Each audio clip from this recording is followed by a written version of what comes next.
Good morning, my dear children.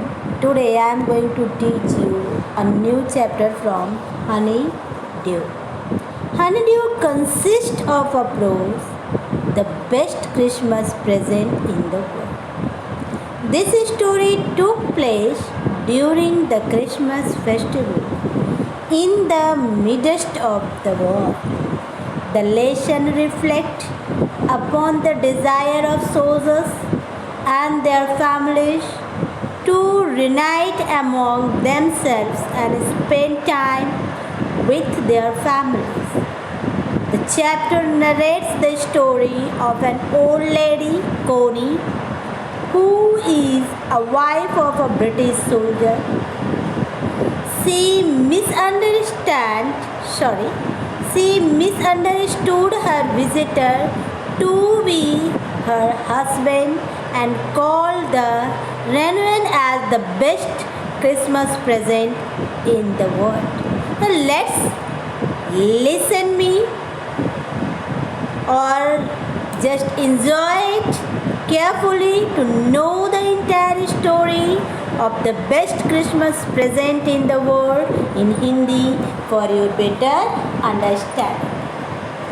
लेखक को एक कबाड़ी की दुकान पर एक रोल टॉप डेस्क मिला जिसकी हालत बहुत ही खराब थी, पर यह सस्ती थी। लेखक को लगा कि वह उसे ठीक करा लेगा, अतः लेखक उस रोल टॉप डेस्क को खरीद लिया। क्रिसमस के एक दिन पहले उसने उस पर काम करना प्रारंभ किया।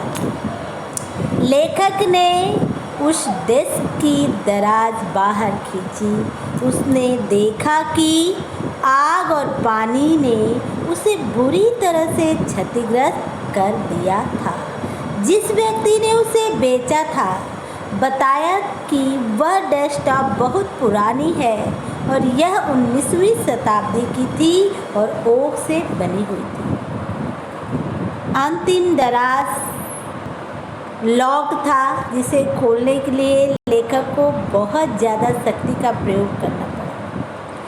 खोलने के बाद उस दराज में एक गुप्त जगह दिखाई दी जिसके अंदर एक छोटा सा टीन का बॉक्स रखा हुआ था। डिब्बे के ऊपर एक शब्द लिखा हुआ था, 25 जनवरी 1915 को प्राप्त जिम का अंतिम पत्र, मेरे साथ दफनाने के लिए जब यह अवसर आए। इतना ये जो है डिब्बे के ऊपर लिखा हुआ। अब डिब्बे के अंदर एक लिफाफा था जिस पर यह पता लिखा हुआ था, श्रीमती जिम मैकफर्सन, 12 कॉपर की चीज ब्रेडबोर्ड। उस पर तारीख थी 26 दिसंबर 1914, 26 दिसंबर 1914। लेखक उस पत्र को पढ़ने के बाद सोचता है कि अवश्य ही डेस्क के मालिक ने इसे वहाँ रखा होगा। पत्र ब्रिटिश सेना के एक कैप्टन के द्वारा लिखा गया था जिसका नाम था जिम मैकफर्सन। उसने यह पत्र अपनी पत्नी कोनी को लिखा था। क्रिसमस के एक दिन युद्ध भूमि में एक विचित्र घटना घटी थी जिसे मैकफर्सन ने अपने पत्र में उस घटना का वर्णन किया था। अब आइए उस पत्र में उस घटना का वर्णन क्या है। अंग्रेजों व जर्मनों के बीच युद्ध चल रहा था। दोनों सेनाएं अनधिकृत भूमि के दोनों ओर अपने अपने खंदरों में खड़ी थी। अचानक मैकफर्सन ने देखा कि शत्रुओं की तरफ से कोई व्यक्ति सफ़ेद झंडे लहरा रहा था। फिर उसने देखा कि बहुत से जर्मन सिपाही उन्हें आवाज़ लगा रहे थे।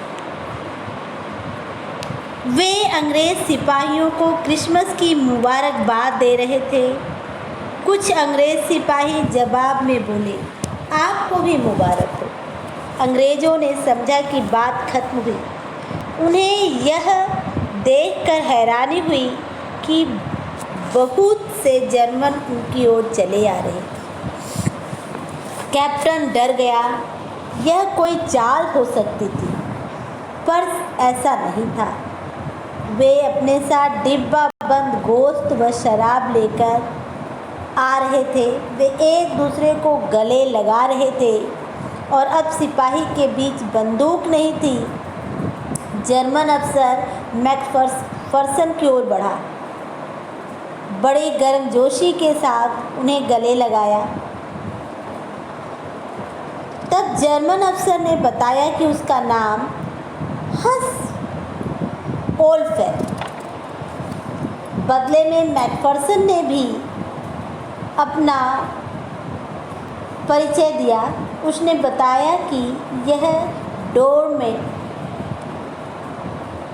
डोरसेट के स्कूल की शिक्षक, वह जो है डोरसेट के स्कूल में शिक्षक था। मतलब मैकफर्सन क्या था? बाय प्रोफेशन वह एक टीचर था। हंस वोल्फ मुस्कुराया और कहा कि वह डोरसेट से परिचित था। मतलब वह डोरसेट के बारे में जानता था। कौन? जर्मन ऑफिसर हंस वोल्फ। वास्तव में वह कभी इंग्लैंड नहीं गया था, पर उसे अंग्रेजी आती थी। उसका पसंदीदा लेखक थॉमस हार्डी था। उसकी favourite book far from the madding crown थी।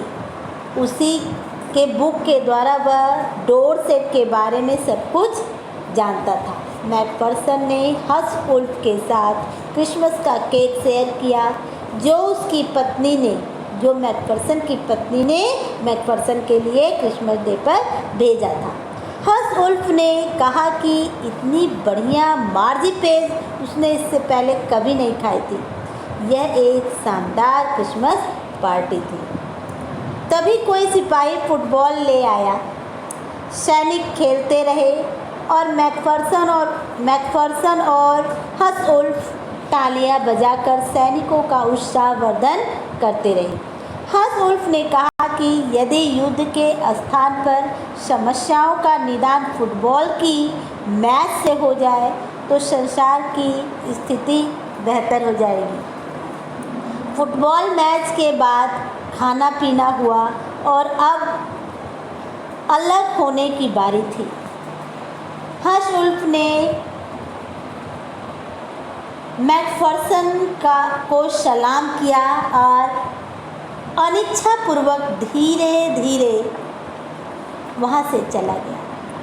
उस रात जर्मन से एक कोरोल गाने की आवाज़ आई।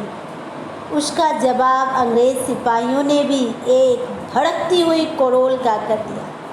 कुछ देर तक कोरोल का यह कार्यक्रम चलता रहा, फिर बंद हो गया। मैकफर्सन ने उस पत्र में लिखा था कि वह उन क्षणों को आजीवन याद रखेगा। मैकफर्सन ने अपने पत्र का अंत इस आशा के साथ किया कि युद्ध शीघ्र ही समाप्त हो जाएगा। दोनों ही सेनाएं शांति चाहती थीं। उन्हें विश्वास था कि वे शीघ्र ही फिर से मिलेंगे। पत्र को पढ़कर लेखक ने उसे उस लिफाफे में पुनः डाल देता है और वह निश्चय करता है, लेखक यह निश्चय करता है कि वह उस पत्र को लेकर उसके पास जाएगा जिसे वह लिखा गया था। पते पर ब्रेडपोर्ट डोरसेट लिखा था, अतः वह गाड़ी में बैठकर वहां पहुंच गया। 12 नंबर मकान एक जली हुई कोठरी थी। पता चला कि श्रीमती मैकफर्सन आग लगने के समय अंदर ही थी। फायरमैन ने उसे बिल्कुल अंतिम क्षण में बाहर निकाला था। वह 101 वर्ष की थी और अब वह एक नर्सिंग होम में थी। लेखक नर्सिंग होम में गया। वहाँ उसे मैट्रन मिली। उसने लेखक को बताया कि उस दिन श्रीमती मैकफर्सन कुछ भ्रामक अवस्था में थी। उन्होंने उन्हें एक कंट्रोवर्डियल के रूप में रखा था। लेखक ने श्रीमती मैकफर्सन को एक कुर्सी पर बिठाया। स्वाभाविक था कि वह लेखक को रोती निगाहों से देखती रही, पर अचानक उनकी आंखों में चमक आ गई। जब लेखक उसे कोनी कहकर पुकारा और उसे यह पत्र दिया तो उसने बताया कि उसे यह पत्र कैसे मिला, पर वह कुछ मानो सुनी ही ना हो। वह लेखक का हाथ पकड़कर अपने पास बैठा ली और उनकी आंखों से आंसुओं की धारा बहती रही। उन्हें लगा कि उनका जिम लौट आया है। वह बोली कि उनके जिम ने अपना वादा निभाया। वह क्रिसमस पर लौट आया था और वह उसका गाल चूम लेती हैं। बड़ी देर तक और बड़े प्रेम से उससे बातें करती रही और उसने यह कहा कि उसे क्रिसमस का सर्वोत्तम उपहार मिल गया है। मेरे ख्याल से आप लोगों को समझ में आ गया होगा, और यदि आपको एक बार यह स्टोरी सुनने के बाद न समझ में आए तो प्लीज़ इसे 3-4 बार सुनिए, क्योंकि स्टोरी कुछ जो है टिपिकल है। तो जब बार बार आप सुनेंगे तो आपको पूरी स्टोरी क्लियर हो जाएगी। Bye bye, till next meeting.